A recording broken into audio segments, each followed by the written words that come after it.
Pessoal, vamos começar a falar sobre controle externo, né? Todo gestor, acho que treme quando a gente fala de contas, né? Que é tão complicado prestar contas, são tantos detalhes, né? São tantas miudezas. Bom, o controle externo da gestão municipal passa pelo olhar do Ministério Público de Contas, que atua junto ao Tribunal de Contas do Estado, no caso aqui de São Paulo. Então, existe essa fiscalização, e é preciso que exista, da gestão, do uso do recurso público. Transparência e controle são os pilares de qualquer gestão que resiste ao tempo, né? Então, para falar sobre essa relação, a gente vai convidar agora Sérgio Castro, que é chefe de gabinete do Ministério Público junto ao Tribunal de Contas do Estado de São Paulo. Vamos recebê-los com muitos aplausos.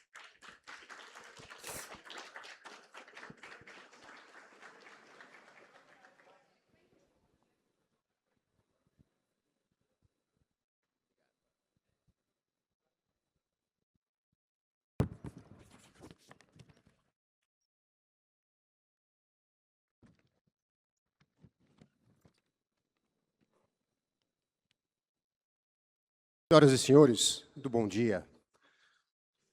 Meu nome é Sérgio de Castro, sou chefe de gabinete do Ministério Público de Contas, que atua junto ao Tribunal de Contas do Estado de São Paulo. Eu falo aqui em nome do órgão, representando a nossa procuradora-geral, doutora Letícia Feres, que lamentou não poder estar presente hoje aqui, em razão de compromissos previamente assumidos, mas fez questão de trazer o seu reconhecimento pela relevância e pela iniciativa, né, desse evento, cumprimentando a todos, os organizadores e participantes, tendo em vista que, seguramente, o objetivo aqui maior é justamente buscar o aprimoramento da gestão pública, que é a pretensão nossa, um objetivo que a todos nós une.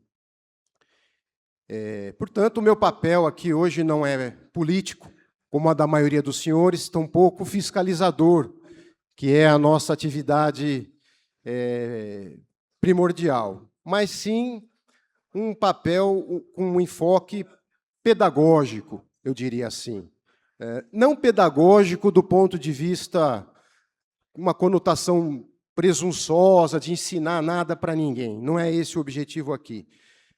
Os senhores, enquanto gestores públicos, enquanto responsáveis por tocar a máquina administrativa adiante, certamente detêm um conhecimento que nós, do lado do controle externo, não temos, mas somos sabedores das dificuldades que permeiam essa atividade.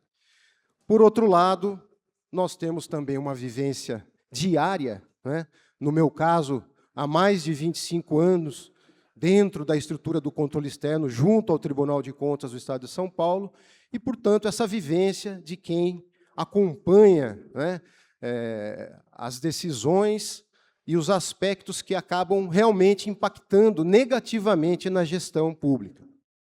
Aquelas falhas que comumente levam à reprovação dos atos.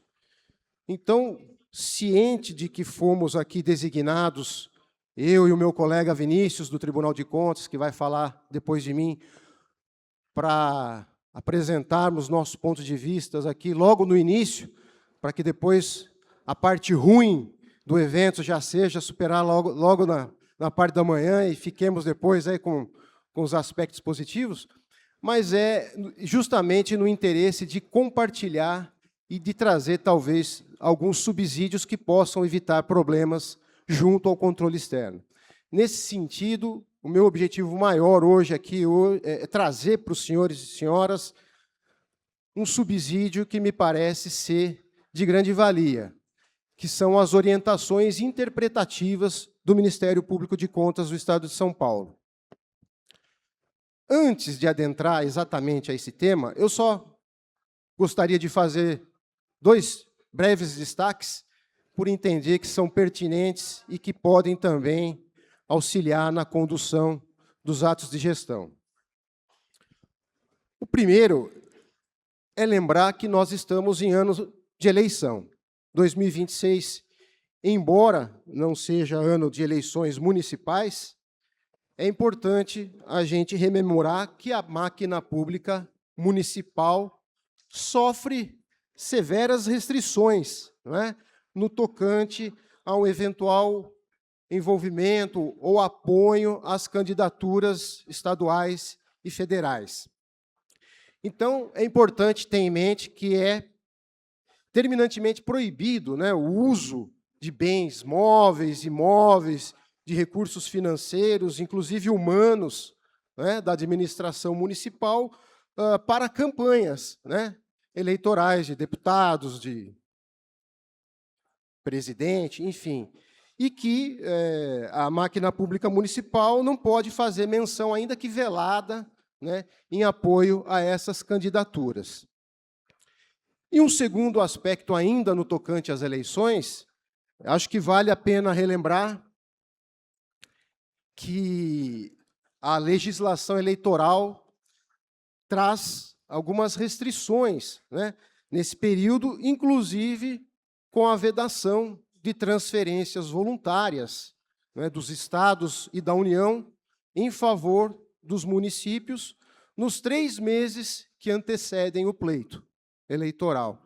Então, é importante, né, que os gestores se organizem e que tenham em mente que, nesse período, haverá, portanto, um certo congelamento, né, ainda que temporário, do fluxo de recursos estaduais e federais que normalmente estariam aí chegando aos cofres do município. E um segundo aspecto, pessoal, que também sempre me indagam quando participo de eventos dessa natureza, gestores têm muita preocupação, é com relação às disposições da nova Lei de Licitações, a Lei 14.133 de 2021. Então, para todos aqueles que atuam, né, oficiam junto a esse diploma, que tratam das lides de contratações públicas, puderam acompanhar que, desde o início, a lei foi tratada com uma certa, eu diria até complacência, né, por parte dos órgãos de fiscalização, tendo em vista que foi uma lei que inovou em muitos aspectos, trouxe mecanismos até então inexistentes na 8666, e isso realmente impactou profundamente a rotina das administrações públicas, notadamente a municipal. Então, a despeito da lei ter contado com uma vacatio legis, que foi aquele período, né, para que todos nós, operadores, pudéssemos nos familiarizar com os seus novos dispositivos, mesmo encerrado esse período e a lei passando já a impactar efetivamente nas atividades diárias, os órgãos de controle ainda assim foram bastante condescendentes, né? Compreensivos no sentido de que tudo era novidade, então alguns desajustes, alguns desacertos à luz das novas regras foram sempre interpretados com mais parcimônia, com relevação, com propostas, né, de correção, recomendações.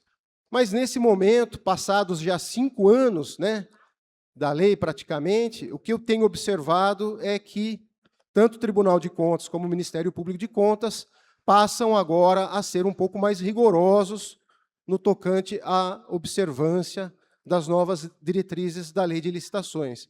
Então, fica aqui esse registro a todos os prefeitos, vereadores e gestores públicos em geral, da importância, né, da qualificação, do aprimoramento dos servidores que atuam especificamente nesse setor. É importante, né, que haja esse viés de formação técnica de quem atua, porque são muitas as formalidades, né? Quem está acostumado a oficiar nesse segmento sabe que a lei ela é burocrática, nela há exigências formais, muitas exigências, e é importante, então, que se esteja a par desses mecanismos, sobretudo no tocante ao planejamento, né? Um aspecto que já existia no âmbito da 8666, mas que ganhou maiores contornos ainda no contexto da 14.133. Então, toda aquela fase prévia, né, do estudo técnico preliminar, de um orçamento robusto, de um estabelecimento realista de quantitativos, né? Todos aqueles atos preparatórios agora ganham uma importância muito maior que vem sendo dada pelo controle externo. Então, fica aqui essa minha sugestão de aprimoramento técnico, né, do corpo funcional dos servidores que vão atuar nesse segmento. Mas, muito bem, feitos esses dois breves destaques, o que eu gostaria de chamar a atenção realmente dos senhores como, na verdade, uma forma do Ministério Público de Contas prestar algum auxílio ao gestor, porque, embora a função primordial do órgão ministerial, que tem assento constitucional, e essa atividade eminentemente, vamos dizer, fiscalizatória, persecutória, né, é, na verdade, mitigada por essa predisposição que temos em também querer trazer para o gestor público, a partir da nossa experiência, no dia a dia, do acompanhamento das contas, dos contratos, de todos aqueles atos de gestão pública, quais seriam, então, as principais ocorrências, as principais falhas que acabam impactando negativamente nos atos praticados pelo gestor, né? Então, existe um rol, vamos chamar assim, de ocorrências que, aos olhos do Ministério Público e, consequentemente, do Tribunal de Contas, porque esse rol é baseado na jurisprudência do Tribunal de Contas, que acabam sempre conduzindo a uma reprovação dos atos. Então, com vistas a trazer essa colaboração, o Ministério Público de Contas houve por bem consolidar, né, uma relação de entendimentos, onde nós pontuamos ali todas aquelas falhas que observamos que acabam conduzindo à reprovação dos demonstrativos. Então, nós chamamos esse material de orientações interpretativas. Eu não sei se alguém aqui já teve oportunidade de ter conhecimento, de ter tido contato com esse material. Imagino que alguns aqui presentes já tenham participado de eventos e estão falando, nossa, esse cara vai falar de novo disso daí, né? Quem já participou de alguns eventos promovidos pela UVESP, pelo próprio Tribunal de Contas, teve a oportunidade de ver que nós houvemos por bem elaborar esse material. Então, o que seriam essas orientações interpretativas? Pessoal, são basicamente enunciados num formato muito próximo do que são as súmulas, né? Nós só optamos por não chamar de súmulas porque entendemos melhor deixar essa nomenclatura a cargo dos verbetes que são editados pelo próprio tribunal, né? Mas a estrutura é a mesma. São breves enunciados, objetivos, claros, né, e que trazem ali uma gama de ocorrências que, ao longo do tempo, se mostraram determinantes para a reprovação dos atos de gestão. Então, todas aquelas falhas que são consideradas capitais, vamos dizer assim, pelo Tribunal de Contas, né, no contexto da gestão, nós fomos pontuando ali. Então, eu costumo dizer que as orientações interpretativas são um verdadeiro manual do que não se deve fazer, né? O gestor que atuar de forma atenta ao conteúdo dessas orientações interpretativas, seguramente não terá problemas, né, no tocante às suas contas anuais, aos seus atos de gestão. Então, onde estão essas orientações interpretativas?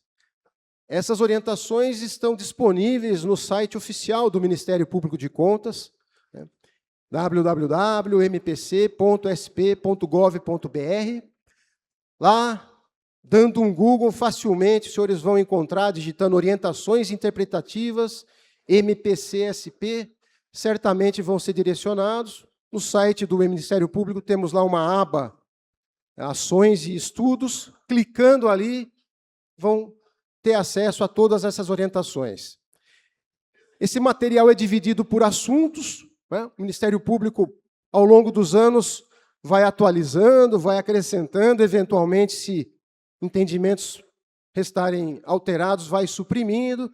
sempre mantendo esse material atualizado, que é dividido por assuntos.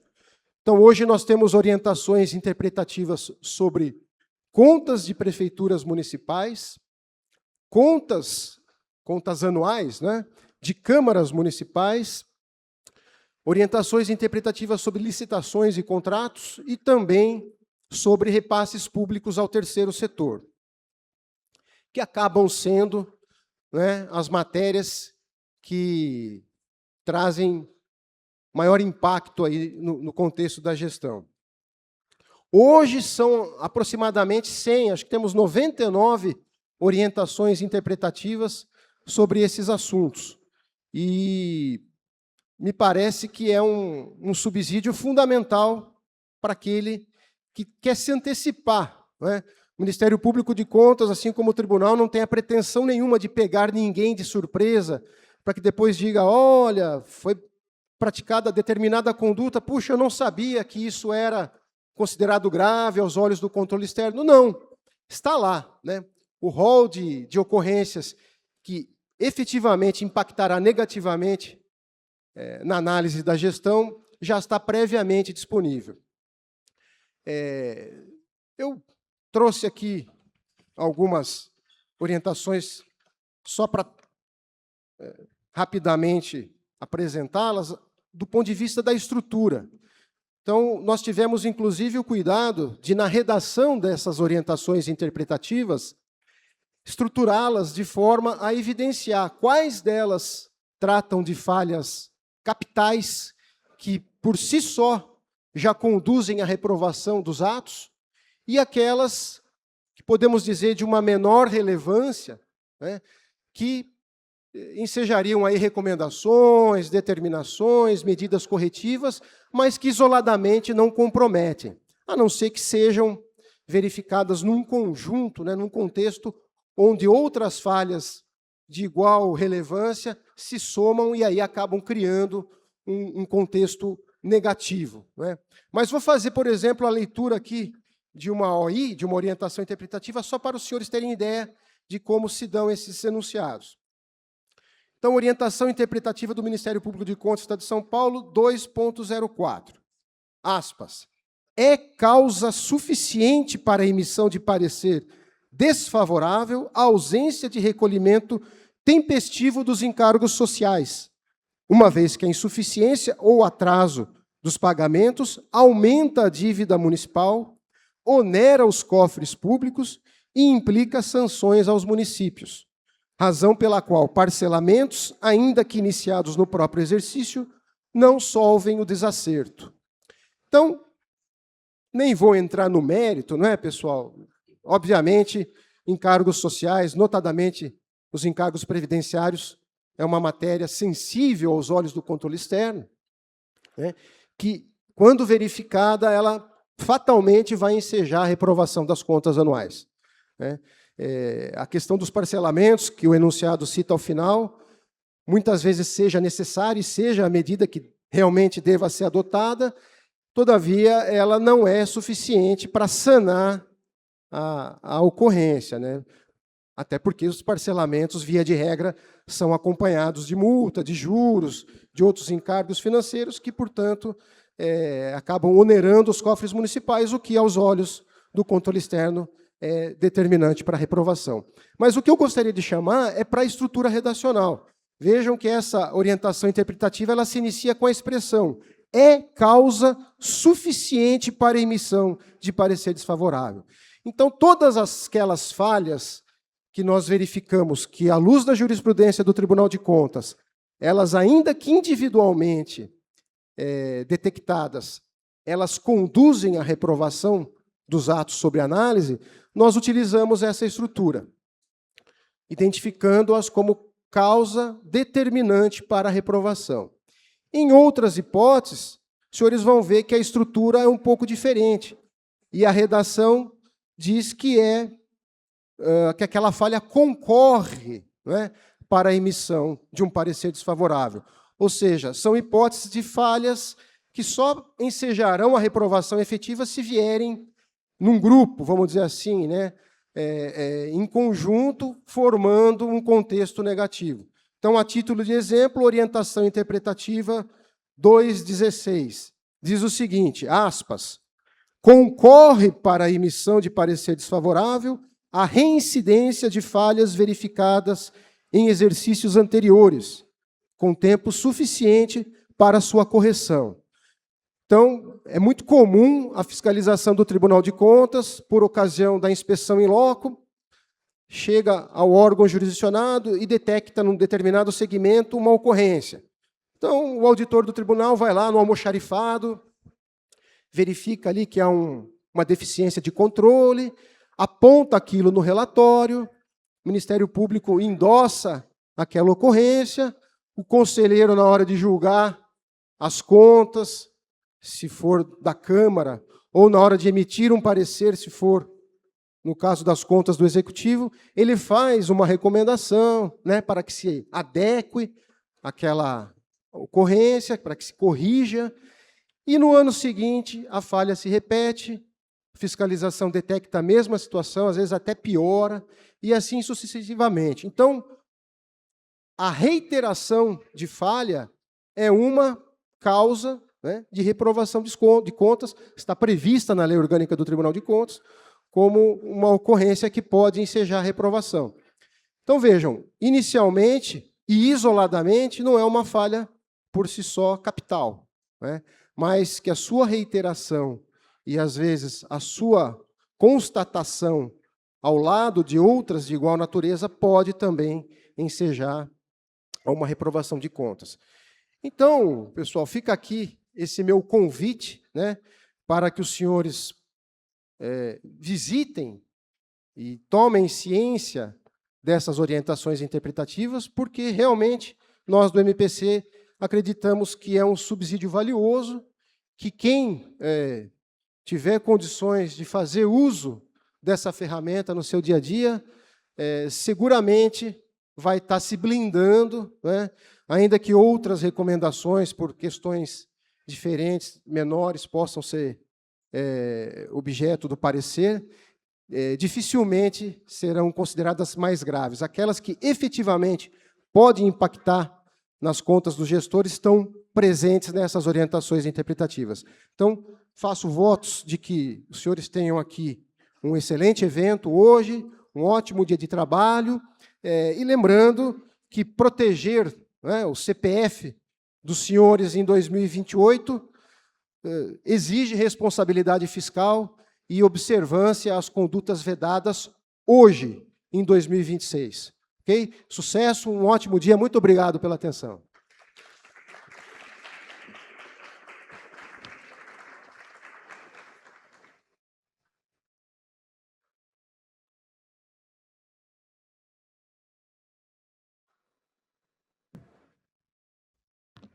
Agradecemos ao doutor Sérgio pelos esclarecimentos, por dividir a expertise dele aqui com a gente.